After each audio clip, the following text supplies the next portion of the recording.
Hey guys, this week I'm bringing you a super easy modification to some of your equipment that's on every single boat. And we found it, unfortunately, through necessity. But like most things, necessity is the mother of invention. So you're going to want to take a peek at this, just like that diver modification that we brought you. This is super easy. And it's definitely going to help make sure that you're getting more fish in the boat and equally less frustration for you on the water. So stick around. All right, guys, what I have for you today is a net modification. Okay, and probably something that is often overlooked by a lot of people and isn't really considered one of the top priorities on the fishing boat. But what we found while trying to net some of these really big fish that we've been encountering lately is that right at the back of the boat, we're having lines break. And fortunately, we haven't had any fish get away just yet, but it's only a matter of time. Like I said, what we're finding is that those lines are breaking just as or prior to the fish getting in the net. And what we've tracked it down to is a point on the net that we're going to fix here and prevent that from happening in the future. So let me flip this around and I'll show you exactly what we're talking about here. All right, so what we have here is a Ranger net. This is a really high quality net. I'm not dogging Ranger nets in any way. This has served us for a number of years, and this is just like those divers, a really super easy modification that I think you're going to be really happy with.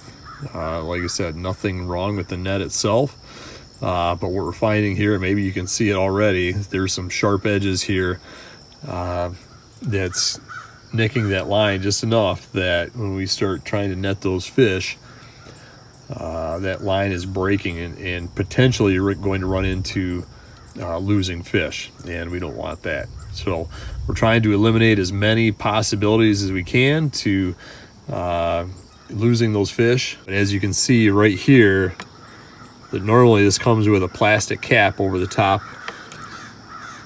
of that end of the handle there, and we've since lost that cap. Now obviously you could fix that by taping that cap into place if you still have that, or possibly even when you buy it new. What I am going to do here is I'm actually going to push this forward, push this button and slide the hoop forward. I don't know if I can do this all with one hand here. And then drill a new hole so that there we go. So the hoop and the handle are flush. Now I'm still going to have an edge there, and what I'm going to do is I'm going to tape over the top of that. Now if I had some plastic or rubberized tool handle coating that you can get at the hardware store, that might be a better option. In fact, I think that'd be a great permanent option or semi-permanent option, but I just don't happen to have any on hand at the moment. So I'm going to run some electrical tape over the top of this to get me by for this next weekend, but that'll be a suitable temporary solution. Again, so all I'm going to do is drill a hole in the handle there and move my button up a little bit in the handle, and then tape that over here, and give me just a couple minutes and we'll get that done. Okay, so as you can see, I've already drilled that hole through the handle. There is the new hole. What I'm going to do now is slide that button up to the new hole, and that will ensure that the hoop stays in place for me. Now for those of you who don't want to travel to the slip or the boat launch with a whole bunch of tools, and you're not looking to rifle through your toolbox for a whole bunch of different drill bits, that was a 3/8 inch drill bit that I used, and that was perfect for that button. All right, so as you can see, I've already taken the hoop off of the handle there, and now we have to get our button from here up to the new location here. And obviously when you push the button, it just springs right back. So here's another super easy trick. And all I'm going to do is I'm going to take the handle off the bottom section of the net. That's going to allow me to then push that handle even further up into the outer section of the handle, and it's going to push that button directly up towards that new hole. Okay, here I've got the handle and the rubber handle cover removed. So all I'm going to do is slide up here to the top section of the handle. I'm going to push that button in that otherwise allows me to extend the handle outward. I'm going to push that up into the handle. So now I'm just putting some downward pressure on the handle to push the inside extension into the handle. So as you can see,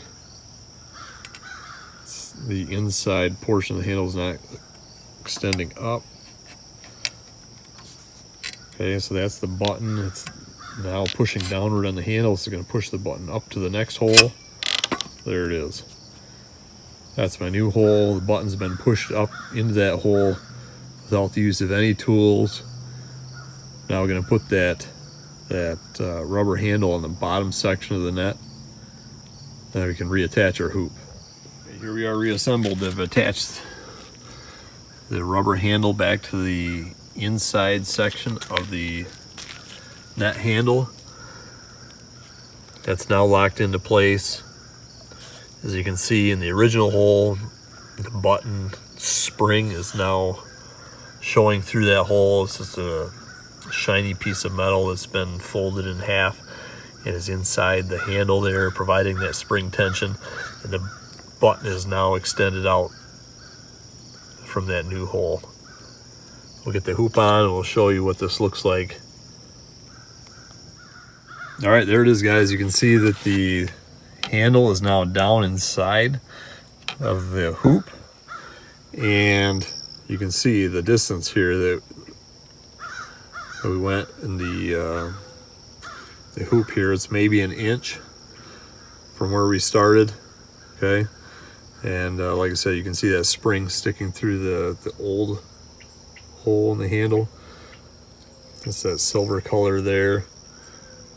Now all I'm going to do is wrap some electrical tape around here and cover that up a little bit, and we should be good to go. All right, there you have it. Not exactly the most pretty looking thing in the world, but it's definitely functional.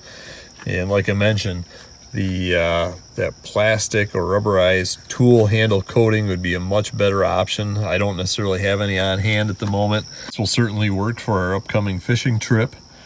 At least long enough for me to get some of that plastic tool coating. You might not have any of that readily available to dock, but I'm sure somebody nearby has some electrical tape if that's all that you have on hand. I hope you guys like that really easy, cheap trick that we had for you. Feel free to leave us a comment below. Don't forget, we're on Instagram, Facebook also. Make sure you hit that like button and subscribe. That way we know what you guys like, what's not going well, what is. And that way we can continue to try to bring you some more things like this, in addition to all that great content that we've already got out there for you. Thanks for watching, guys. Take care. Be safe out there.